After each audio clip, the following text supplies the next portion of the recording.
কালি যিটো ঘটনা পৰহি যিটো ঘটনা ঠিঙত হৈ গ'ল সেই ঘটনাটোৰ পাছত মুখ্যমন্ত্ৰীয়ে দুটা কথা ৰাজহুৱাভাৱে কোৱা আমাৰ দৃষ্টিগোচৰ হৈছে। প্ৰথম কথা মুখ্যমন্ত্ৰীয়ে কৈছে যোৱা লোকসভা নিৰ্বাচনৰ পাছত এনেধৰণৰ 22টা ঘটনা অসমত সংঘটিত হৈছে। তাৰমানে যোৱা লোকসভা নিৰ্বাচনৰ ফলাফলৰ বাবে অসমত এনে ঘটনা 22টা সংঘটিত হৈছে যোৱা এই দুমাহ সময়ৰ ভিতৰত। আৰু এটা কথা কৈছে য'ত অসমীয়া মানুহ সংখ্যালঘু হৈ আছে সেই স্থানসমূহত এনেধৰণৰ পৰিস্থিতি উদ্ভৱ হৈছে। দুয়োটা কথাই অতি উদ্বেগজনক।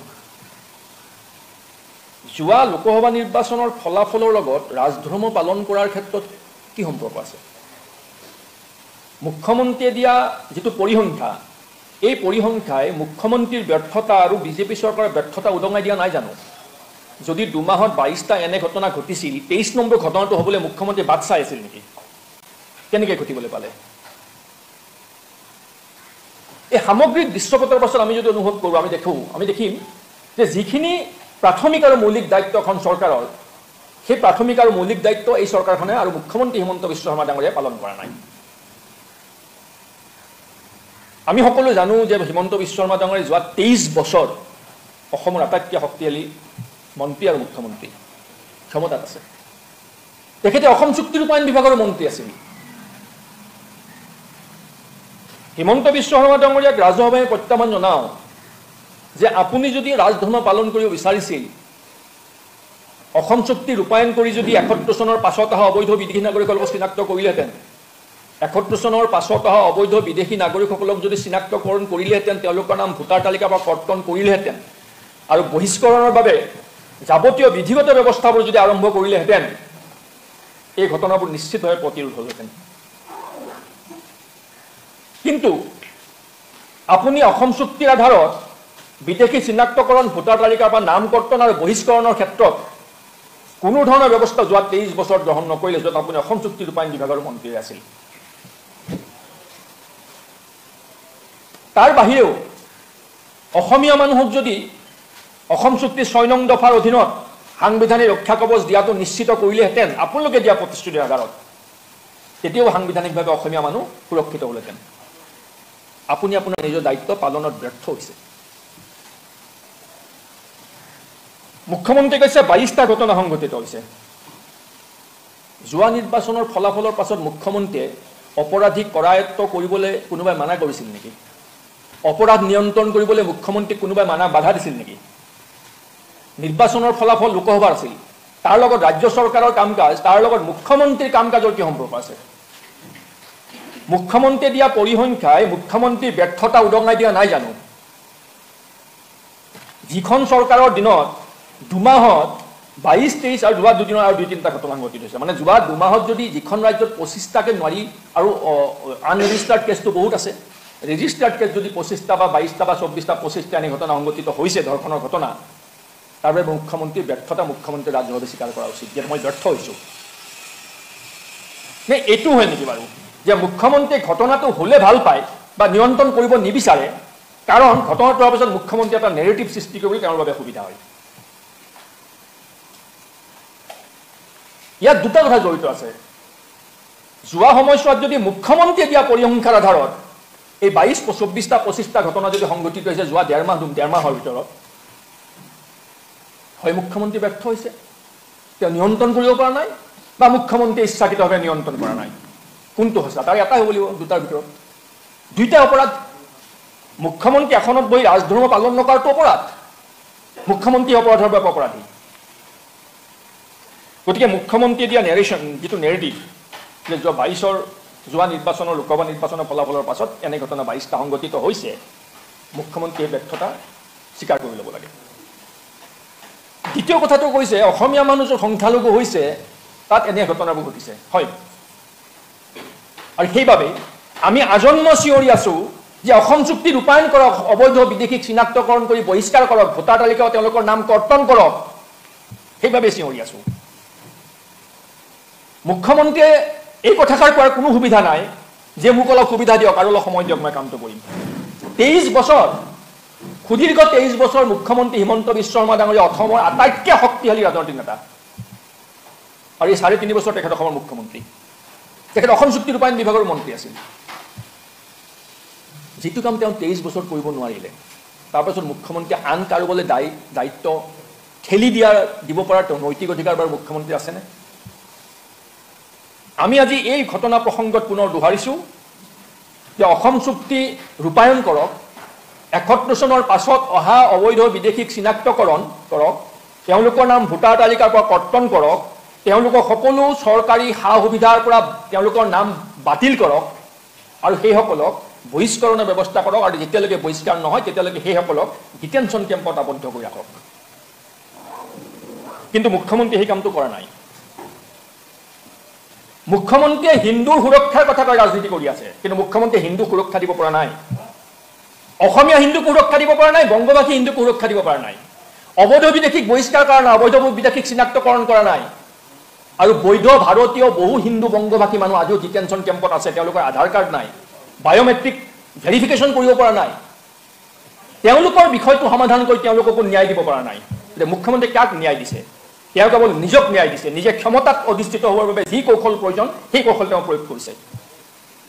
মুখ্যমন্ত্ৰী ডাঙৰীয়াই অসমৰ প্ৰতিটো দুৰ্ভাগ্যজনক আৰু বেদনাদায়ক ঘটনাক তেখেতৰ ৰাজনৈতিক হাতিয়াৰ হিচাপে ব্যৱহাৰ কৰি আছে। এই কথাষাৰ অসমৰ ৰাইজে বুজি পোৱা ভাল। চাওক, প্ৰথম কথাটো হ'ল এনেকুৱা ঘটনা ঘটিলে তেখেতে কয় যে একাংশ লোকে মুছলমান তুষ্টিকৰণ কৰে। কোনেও মুছলমান তুষ্টিকৰণ নকৰে। দেশক ভাল পোৱা কোনো মানুহে কোনো অবৈধ বিদেশীক তুষ্টিকৰণ নকৰে, অবৈধ বিদেশীক বিৰোধিতা কৰে। মুছলমান তুষ্টিকৰণ, হিন্দু তুষ্টিকৰণ এই কামবোৰ মুখ্যমন্ত্ৰী হিমন্ত বিশ্ব শৰ্মা ডাঙৰীয়াই তেওঁৰ দলে কৰে। 23 বছৰীয়া ৰাজনৈতিক ইতিহাসত মুখ্যমন্ত্ৰী ক্ষমতাত থকা 23 বছৰীয়া ৰাজনৈতিক ইতিহাসত 13-15 বছৰ কাল তেখেতে মুছলমান তুষ্টিকৰণ কৰিছিল। 8 বছৰ হিন্দু তুষ্টিকৰণ কৰি আছে, হিন্দু তুষ্টিকৰণ 8 বছৰ কৰিছে, তাৰ পূৰ্বে 15 বছৰ মুছলমান তুষ্টিকৰণ কৰিছিল। আপোনালোকৰ মনত থাকিব তেখেতে টুপি পিন্ধি মাদ্ৰাছাত গৈ কুৰাণ শ্বৰীফক বিশ্বৰ সৰ্বশ্ৰেষ্ঠ ধৰ্মগ্ৰন্থ বুলি ক'বলৈ কুণ্ঠাবোধ কৰা নাছিল। আমি নকওঁ, কিন্তু আমি কুৰাণ শ্বৰীফক বিশ্বৰ সৰ্বশ্ৰেষ্ঠ ধৰ্মগ্ৰন্থ বুলি নকওঁ। মই কম মদ ভাগৱত গীতা বিশ্বৰ সৰ্বশ্ৰেষ্ঠ ধৰ্মগ্ৰন্থ। মুছলমানে কুৰাণ শ্বৰীফক শ্ৰেষ্ঠ ধৰ্মগ্ৰন্থ বুলি ক'ব, আমি আমাৰ ধৰ্মগ্ৰন্থক শ্ৰেষ্ঠ ধৰ্মগ্ৰন্থ বুলি ক'ম। খ্ৰীষ্টিয়ানে তেওঁলোকৰ ধৰ্মগ্ৰন্থক শ্ৰেষ্ঠ বুলি ক'ব। প্ৰত্যেকটো ধৰ্মই নিজৰ নিজৰ ধৰ্মগ্ৰন্থক শ্ৰেষ্ঠ বুলি ভাবে আৰু কোৱাৰ অধিকাৰ আছে। কিন্তু হিমন্ত বিশ্ব শৰ্মাই কুৰাণ শ্বৰীফক শ্ৰেষ্ঠ ধৰ্মগ্ৰন্থ বুলি কৈছিল ৰাজহুৱাভাৱে, মূৰত টুপি এটা পিন্ধি। তাতকৈ ডাঙৰ তুষ্টিকৰণ কি লাগে? গুজৰাটৰ পানীৰ পাইপেৰে মুছলমানৰ তেজ বয় বুলি কৈছিল। অসমৰ পানীৰ পাইপেৰে পানী আহে, গুজৰাটৰ পানীৰ পাইপেৰে মুছলমানৰ তেজ বয়, সেইটো তুষ্টিকৰণ বুলি কয়। সেইটো মুছলমানৰ তুষ্টিকৰণ কৰিছিল হিমন্ত বিশ্ব শৰ্মাই সেইটো পৰ্যায়লৈকে। ক্ষমতাৰ কাৰণে হেমন্ত মুছলমানৰ তুষ্টিকৰণ কৰিলে, আজি ক্ষমতাৰ কাৰণে তেওঁ হিন্দুৰ তুষ্টিকৰণ কৰি আছে। এতিয়া তেখেতে নিজৰ ক্ষমতা প্ৰাপ্তিৰ বাবে, ক্ষমতাত থাকিবৰ বাবে এটা নেৰেটিভ ক্ৰিয়েট কৰিব আৰু অসমৰ জনসাধাৰণ তেওঁৰ নেৰেটিভৰ পিছে পিছে দৌৰি যাব লাগিব, তাৰ কিবা যুক্তিযুক্ততা আছে নেকি? অসমৰ জনসাধাৰণে এইটো উপলব্ধি কৰা ভাল যে হিমন্ত বিশ্ব শৰ্মাৰ কাম কাজ, চিন্তাধাৰা, কথা বতৰা অসমৰ সমাজ ব্যৱস্থাৰ বাবে অতি ভয়াৱহ। আপোনালোকে চাওক, যদি সঁচাকৈয়ে অসমত আইনৰ শাসন প্ৰতিষ্ঠা কৰিব বিচাৰিছে, মই আকৌ কৈছোঁ যে মুখ্যমন্ত্ৰী হিমন্ত বিশ্ব শৰ্মাই মুখ্যমন্ত্ৰী হিচাপে যোৱা 3 বছৰত আটাইতকৈ বেয়া শাসন চলাই আছে, আটাইতকৈ অদক্ষ মুখ্যমন্ত্ৰী অসমৰ ইতিহাসত। ৰাইজৰ শাসন, সুশাসন তেওঁ দিব পৰা নাই।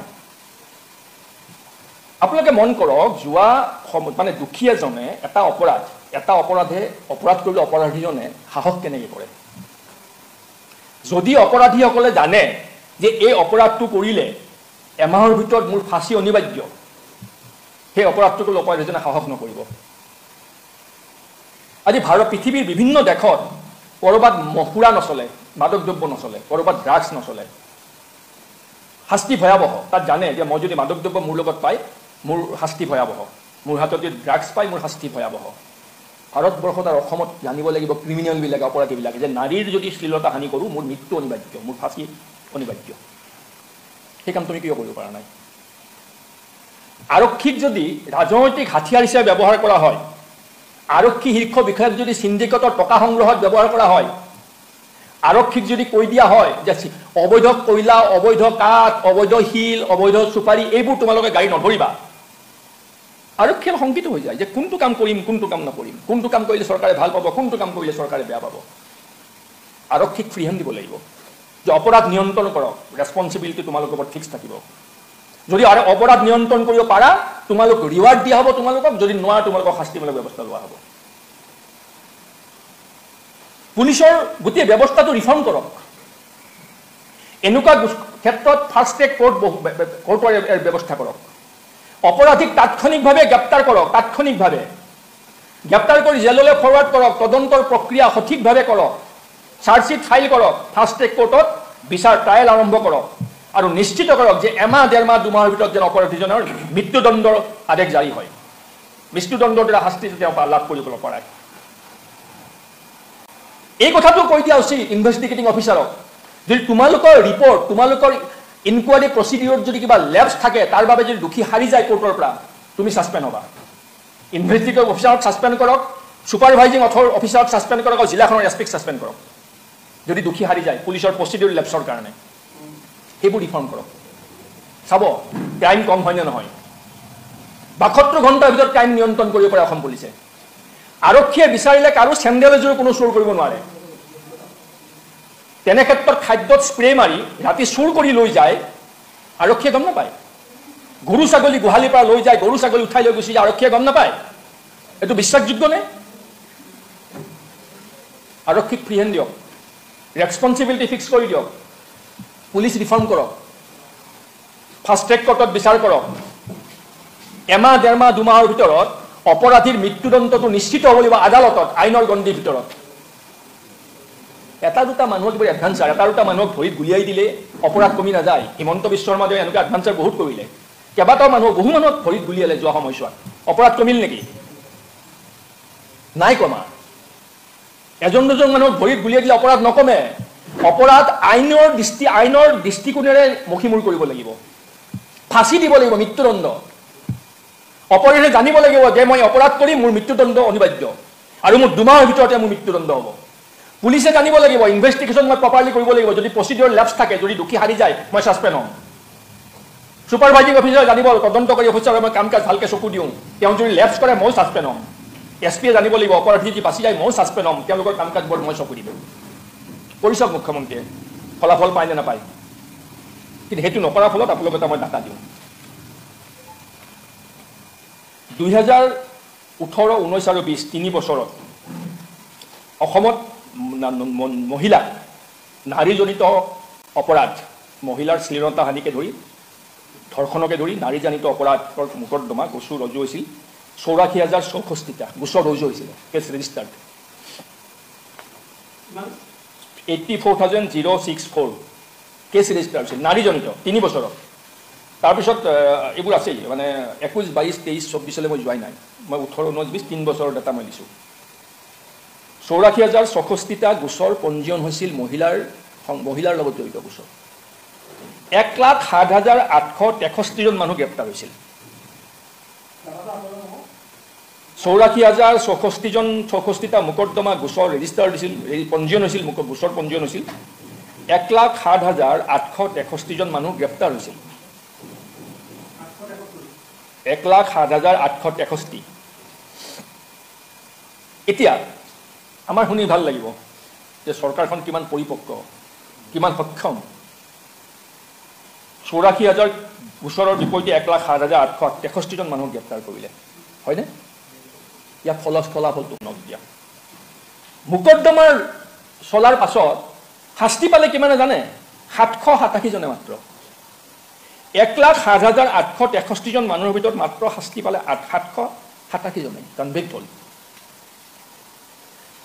এই যদি 1,07,863জন মানুহৰ ভিতৰত 70,000 মানুহৰ মৃত্যুদণ্ড হ'লহেঁতেন, যাৱজ্জীৱন কাৰাদণ্ড হ'লে, মই 100% মই কোৱা নাই, 100%টো সম্ভৱ নহ'ব পাৰে, কেতিয়াবা নিৰপৰাধী মানুহ 2-এজন এৰেষ্ট হয়, 100% মই নকওঁ। 70%, 70,000, 80,000, 60,000, যদি 60-70,000 অপৰাধী যোৱা সেই 3টা বছৰত যদি মৃত্যুদণ্ড হ'লহেঁতেন বা যাৱজ্জীৱন কাৰাদণ্ড হ'লহেঁতেন, আপোনালোকে সকলোৱে অনুভৱ কৰকচোন নিৰপেক্ষভাৱে ক্ৰাইম নিয়ন্ত্ৰণ হ'লহেঁতেন নে নাই? প্ৰথম কথা যে অপৰাধ নিয়ন্ত্ৰণ কৰিবলৈ আমাৰ সদিচ্ছা আছে নে নাই, আমাৰ যোগ্যতা আৰু দক্ষতা আছে নে নাই।